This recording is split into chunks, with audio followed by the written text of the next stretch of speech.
Welcome to Conflict News 24 with the daily bulletin on global conflicts. In this bulletin of today, firstly, we'll have a look at what is happening in Burkina Faso. It seems that Russia and Western countries are not only fighting in Ukraine but also in Africa. In Burkina Faso, 2 days after a military coup, French embassy has been set on fire and Russian flags have been seen waved by the soldiers who staged a coup. Secondly, Iraqi Kurdistan, an autonomous region in Iraq, which was attacked by Iran 2 days ago. Dozens of missiles were fired from Iranian territory on Iraqi Kurdistan, and today Turkey conducted airstrikes on Iraqi Kurdistan.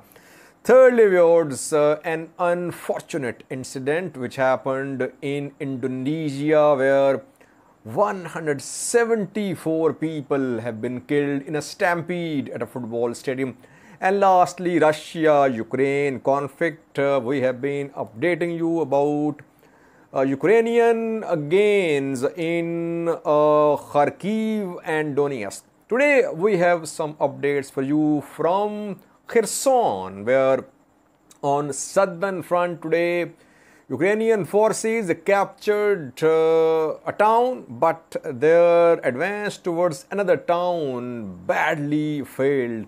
They suffered massive losses. Details for you on a map.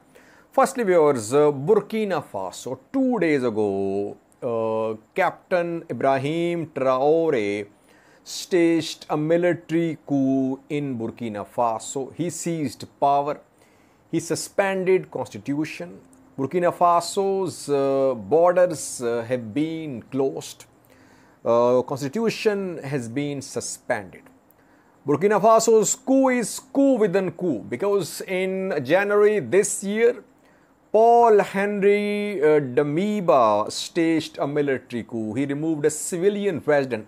Lieutenant Colonel Paul Henry was then announced as the president for a transitional period of 3 years.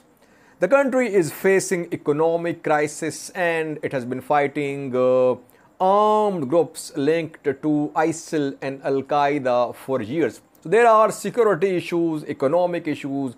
Paul Henry Damiba could not control the situation. People who were already protesting last year, they kept on their demonstrations, and then 2 days ago, Captain Ibrahim Traore seized power. Where is Paul Henry, who has been removed? Reportedly, he took refuge in French embassy. It is being said that he took refuge in French embassy in Burkina Faso. And coup leader Captain Ibrahim Traore accused France that it was backing Paul Henry Damiba for a counter-offensive on government forces led by Captain Ibrahim Traore. So that led to demonstrations, government-backed. Ibrahim Traore-backed demonstrations against French embassy. French embassy was encircled, and today protesters tried to set fire to the French embassy.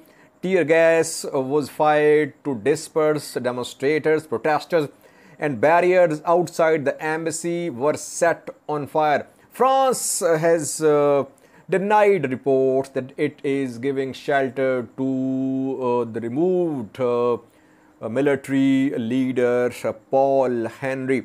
But today, Captain Ibrahim Traore, who is now in charge in Burkina Faso, urged people to be calm, but it is definitely this new military junta-backed demonstrations which are being seen close to French embassy. Meanwhile, Russian flags have been seen. These new military junta soldiers who have taken power, they have been seen waving Russian flags. It means Russian and French interests are opposite interests in Burkina Faso. France seems to be backing Lieutenant Colonel Paul Henry, who's been removed, and Russia seems to be supporting Captain Ibrahim Traore.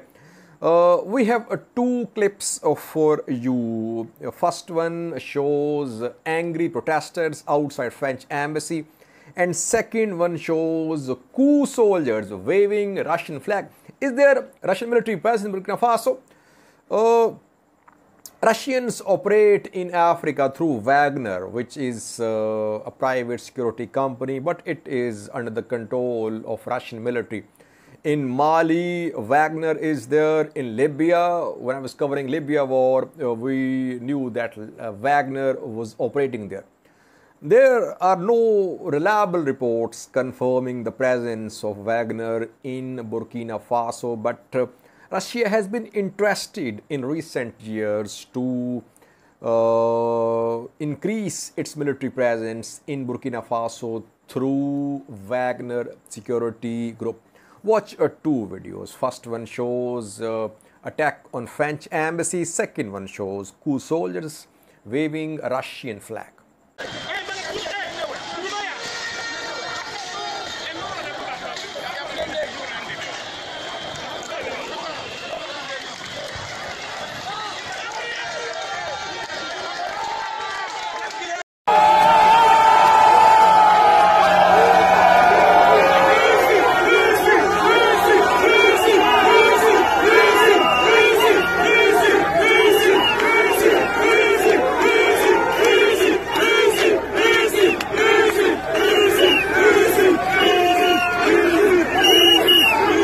Secondly, was Iraqi Kurdistan, autonomous region, part of Iraq, is under missile strikes, airstrikes. Kurds are under fire. Kurds have been struggling for a separate state for years. They live in Turkey, Iraq, Syria, Iran. Both in Iran and Turkey, they are under repression, you can say, and their main base is in Iraq, Iraqi Kurdistan, where there is a US military base as well.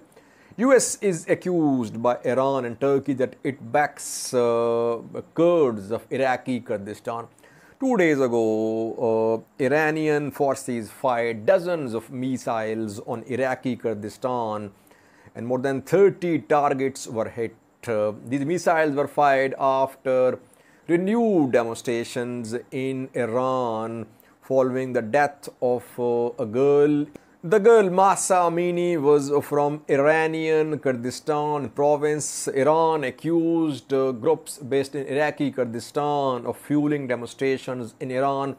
So Iran then conducted missile strikes on Iraqi Kurdistan, and today Turkey conducted several airstrikes on Iraqi Kurdistan. Assos is the name of the region in Iraqi Kurdistan where airstrikes were conducted. Around 23 casualties are being reported. Turkish F-16 warplanes conducted these airstrikes, and the airstrikes were conducted around 100 kilometers deep into Iraq.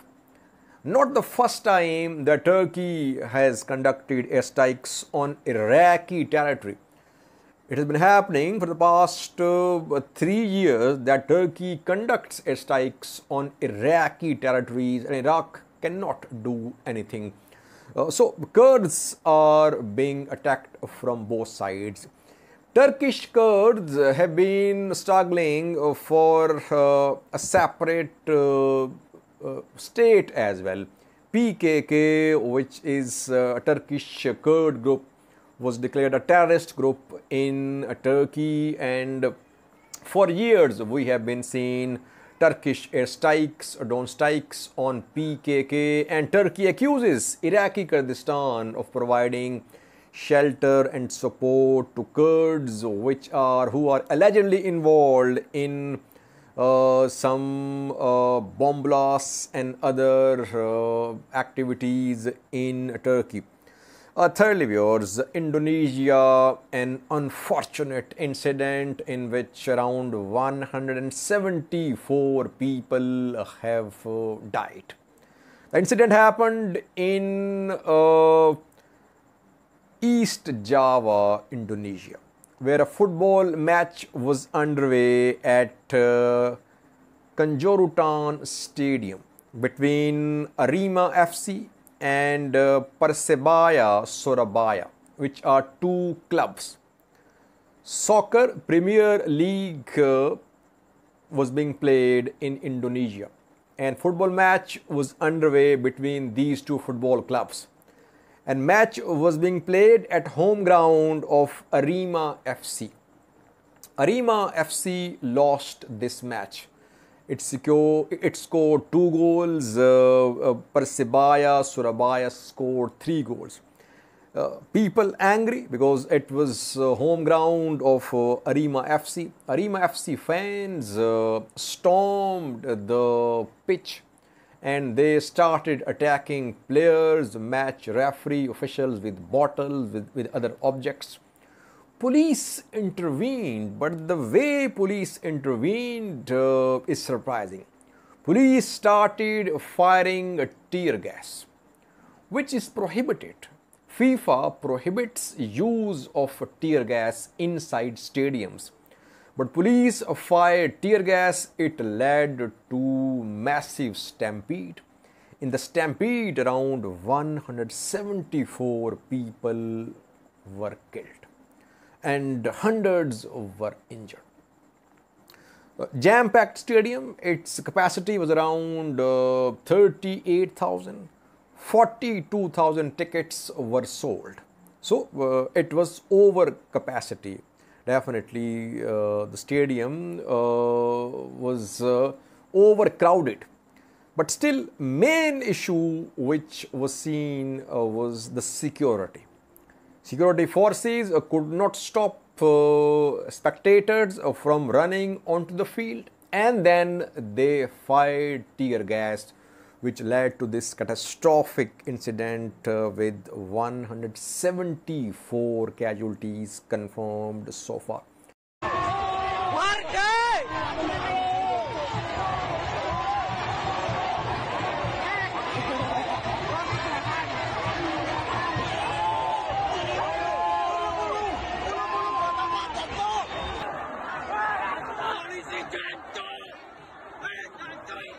Lastly, was Russia-Ukraine conflict. Ukraine is on the offensive. Russians are defending. Ukrainian forces made massive gains in Kharkiv and Donetsk. They retook Liman, as I reported yesterday. But today's report is from Kherson, southern front, where Ukrainian forces captured a town close to Dnieper River. But in another town, they suffered heavy losses due to drone strikes. Details for you on this map. Have a look at this map.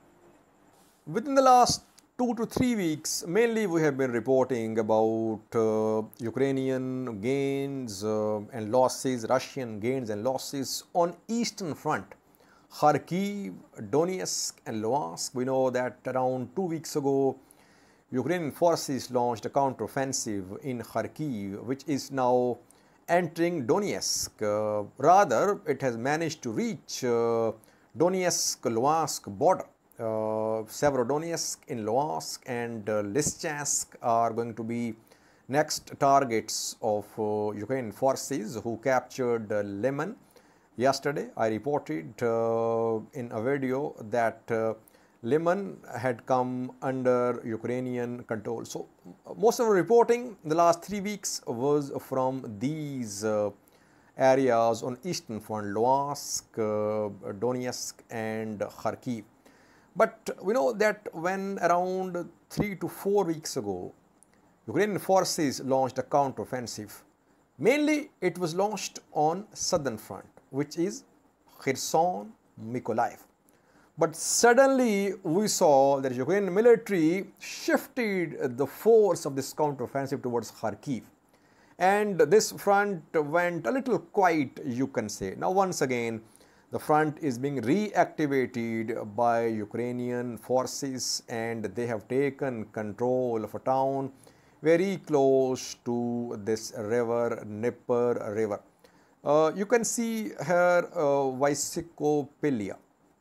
In some previous videos, we reported that this Vysykopelia had come under Ukrainian control. Vysykopelia and Lyubimivka under Ukrainian control, and this town as well. Now, today Ukrainian military entered Zolota Balka right on Dnipro river. Videos, pictures of Ukrainian forces are being shared from Zolota Balka.